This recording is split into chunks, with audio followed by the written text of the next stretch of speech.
ನಮಸ್ಕಾರ. ಈ ಸೂರು ಸ್ವಗತ. ತರಗತಿ 3ನೇ ತರಗತಿ. ವಿಷಯ ಕನ್ನಡ. ಭಾಗ 6, ಪಾಠ 6. ಪಾಠದ ಹೆಸರು ಈ ಸೂರು ಸ್ವಗತ. ಮಕ್ಕಳೇ, ಹಿಂದಿನ ತರಗತಿಯಲ್ಲಿ ಈ ಸೂರಿನ ಮೇಲೆ ಬ್ರಿಟಿಷ್ ಅಧಿಕಾರಿಗಳು ದಾಳಿಯನ್ನು ಮಾಡ್ತಾರೆ. ಬ್ರಿಟಿಷ್ ಕಡೆಯವರು ಸಿಕ್ಕವರನ್ನೆಲ್ಲ ಚೆಚ್ಚುತ್ತಾರೆ ಮತ್ತು ಲಾಠಿ ಪ್ರಹಾರವೂ ಸಹ ಮಾಡ್ತಾರೆ. ಇದನ್ನು ನೋಡಿದ ಜನರು ರೊಚ್ಚಿಗೆದ್ದು ಪ್ರತಿಭಟನೆ ಮಾಡ್ತಾರೆ. ಅವರ ಘೋಷಣೆಯನ್ನು ಸಹ ಮುಗಿಲು ಮುಟ್ಟುತ್ತೆ. ಯಾವ ಘೋಷಣೆ ಅದು? ಏ ಸೂರು ಕೊಟ್ಟರು ಈ ಸೂರು ಬಿಡೆವು ಎಂಬ ಘೋಷಣೆ ಮುಗಿಲು ಮುಟ್ಟುತ್ತೆ. ಆಗ ಪೊಲೀಸರು ಅವರ ತಾಳ್ಮೆಯನ್ನು ಕಳೆದುಕೊಂಡು ಜನರ ಮೇಲೆ ಗುಂಡು ಹಾರಿಸಿದರು. ಜನರೂ ಸಹ ಪೊಲೀಸರ ವಿರುದ್ಧ ತಿರುಗಿ ಬಿದ್ದರು. ಆಗ ಬ್ರಿಟಿಷ್ ಕಡೆಯವರಾದ ಅಮಲ್ದಾರ್ ಚನ್ನಕೃಷ್ಣಪ್ಪ ಮತ್ತು ಪೊಲೀಸ್ ಅಧಿಕಾರಿ ಕೆಂಚೇಗೌಡ ಈ ಘಟನೆಯಲ್ಲಿ ಸತ್ತರು. ಅಲ್ಲಿಯ ತನಕ ಹಿಂದಿನ ಭಾಗದಲ್ಲಿ ಆಗಿತ್ತು ಅಲ್ವಾ ಮಕ್ಕಳೇ? ಈಗ ಮುಂದಿನ ಭಾಗವನ್ನು ನೋಡೋಣ.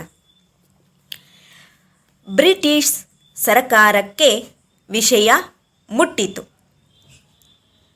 ಹೆಚ್ಚಿನ ಪೊಲೀಸ್ ಮತ್ತು ಸೈನ್ಯ ದಳವನ್ನು ಕಳಿಸಿ ಈ ಸೂರನ್ನು ಲೂಟಿ ಮಾಡಿಸಿತು. ಹೆಂಗಸರು ಮಕ್ಕಳೆನ್ನದೇ ಅನೇಕರು ಚಿತ್ರ ಹಿಂಸೆಗೆ ಗುರಿಯಾದರು. ಮಕ್ಕಳೇ, ಯಾವಾಗ ಅಮಲ್ದಾರ್ ಚನ್ನಕೃಷ್ಣಪ್ಪ ಮತ್ತು ಪೊಲೀಸ್ ಅಧಿಕಾರಿ ಕೆಂಚೇಗೌಡ ಸತ್ತರೋ ಆಗ ಈ ವಿಷಯ ಬ್ರಿಟಿಷ್ ಸರ್ಕಾರಕ್ಕೆ ಮುಟ್ಟುತ್ತೆ. ಆಗ ಆ ಸರ್ಕಾರವು ಹೆಚ್ಚಿನ ಪೊಲೀಸ್ ಮತ್ತು ಸೈನ್ಯ ದಳವನ್ನು ಕಳಿಸಿ ಈ ಸೂರನ್ನು ಲೂಟಿ ಮಾಡಿಸ್ತಾರೆ. ಆ ಸಂದರ್ಭದಲ್ಲಿ ಹೆಂಗಸರಿಗೆ, ಮಕ್ಕಳಿಗೆ, ಅವರಿಗೆ ಚಿತ್ರ ಹಿಂಸೆಗೆ ಗುರಿ ಮಾಡ್ತಾರೆ.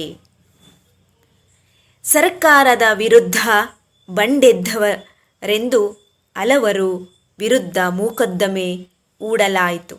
ಮುಂದೆ ಆ ವೀರರಲ್ಲಿ 5 ಮರಣದಂಡನೆಗೆ ಗುರಿಯಾದರು. ಏನು ಅಂತಹ ಸಂದರ್ಭದಲ್ಲಿ ಸರ್ಕಾರ ಇವರ ಮೇಲೇ, ಈ ಸೂರಿನ ಜನರ ಮೇಲೇ ಒಂದು ಮೊಕದ್ದಮೆ ಮಾಡ್ತಾರೆ. ಏನು ಮೊಕದ್ದಮೆ ಅಂತ ಹೇಳಿದ್ರೆ, ಆಪಾದನೆಯನ್ನು ಆಧರಿಸಿ ಆಪಾದಿತನ ಮೇಲೆ ಆರೋಪ ಪಟ್ಟಿ ಸಿದ್ಧತೆಯನ್ನು ಮಾಡೋದು.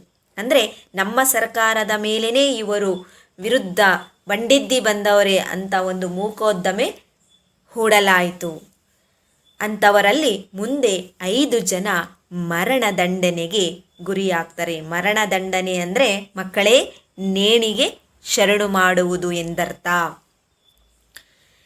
ನನ್ನ ಜನರ ಸ್ವಾತಂತ್ರ್ಯ ಪ್ರೇಮ ಹಾಗೂ ಮಕ್ಕಳ ಧೈರ್ಯವೋ ಕನ್ನಡಿಗರ ಮನೆ ಮಾತಾಯಿತು. ಖಂಡಿತ ಮಕ್ಕಳೇ, ಈ ಸೂರಿನ ಜನರ ಸ್ವಾತಂತ್ರ್ಯ ಪ್ರೇಮ, ಮಕ್ಕಳ ಧೈರ್ಯವು ಇಡೀ ಕನ್ನಡ ನಾಡಿನಲ್ಲೇ ಮನೆ ಮಾತಾಗಿ ಇಂದಿಗೂ ಉಳಿಯಿತು. ಇಡೀ ಭಾರತದಲ್ಲೇ ಸ್ವಾತಂತ್ರ್ಯ ಪೂರ್ವದಲ್ಲಿ ಮೊಟ್ಟ ಮೊದಲಿಗೆ ಸ್ವತಂತ್ರ ಹಳ್ಳಿ ಎಂಬ ಹೆಸರನ್ನು ಪಡೆದ ನಾನೇ ಧನ್ಯ. ನೋಡಿ, ಇಡೀ ಭಾರತದಲ್ಲೇ ಸ್ವಾತಂತ್ರ್ಯ ಬರುವುದಕ್ಕಿಂತ ಮುಂಚೆ ಸ್ವಾತಂತ್ರ್ಯ ಹಳ್ಳಿ ಎಂದು ಘೋಷಣೆ ಮಾಡಿಕೊಂಡಂಥ ಹಳ್ಳಿ ಯಾವುದು ಎಂದರೆ ಅದು ಈ ಸೂರು. ಸ್ವಾತಂತ್ರ್ಯ ಬರೋದಕ್ಕಿಂತ ಮುಂಚೆನೇ ಈ ಹಳ್ಳಿ ಒಂದು ಸ್ವಾತಂತ್ರ್ಯವನ್ನು ಘೋಷಣೆ ಮಾಡಿಕೊಂಡಿತ್ತು. ಇದನ್ನು ಪಡೆದ ನಾನೇ ಧನ್ಯ, ಈ ಸೂರೇ ಧನ್ಯ ಅಂತ ಹೇಳಿಕೊಳ್ಳುತ್ತಿದೆ. ಇನ್ನು ವಿರುದ್ಧ ಪದಗಳು: ಆರಂಭ, ಮುಕ್ತಾಯ, ಪ್ರವೇಶ, ನಿರ್ಗಮನ, ಸೋಲು, ಗೆಲುವು, ಧೀರ, ಹೇಡಿ. ಮುಖ್ಯಾಂಶಗಳು, ಪಾಠದ ಹೆಸರು, ಪಾಠದ ವಿವರಣೆ, ವಿರುದ್ಧ ಪದಗಳು. ಕೊಟ್ಟಿರುವ ಪದಗಳಿಗೆ ಟಿಪ್ಪಣಿ ಬರೆಯಿರಿ. ಮಕ್ಕಳೇ, ನಿಮ್ಮ ಪಠ್ಯಪುಸ್ತಕದಲ್ಲಿದೆ ಈ ಪದಗಳಿಗೆ ನೀವೇ ಆ ಪಠ್ಯಪುಸ್ತಕದಲ್ಲಿರುವಂತಹ ಟಿಪ್ಪಣಿಯನ್ನು ನೋಡಿ ಬರೆದುಕೊಳ್ಳಬೇಕು. 1 ಬಲಿದಾನ, 2 ಅಮಲ್ದಾರ, 3 ಖಾತೆ, ಕೀರ್ತಿ. ಈ ಪದಗಳಿಗೆ ನಿಮ್ಮ ಪಠ್ಯಪುಸ್ತಕದಲ್ಲಿ ಟಿಪ್ಪಣಿ ಇದೆ, ಅದನ್ನು ನೀವೇ ನೋಡಿ ಬರೆದುಕೊಳ್ಳಬೇಕು. ಎಲ್ಲರಿಗೂ ಧನ್ಯವಾದಗಳು.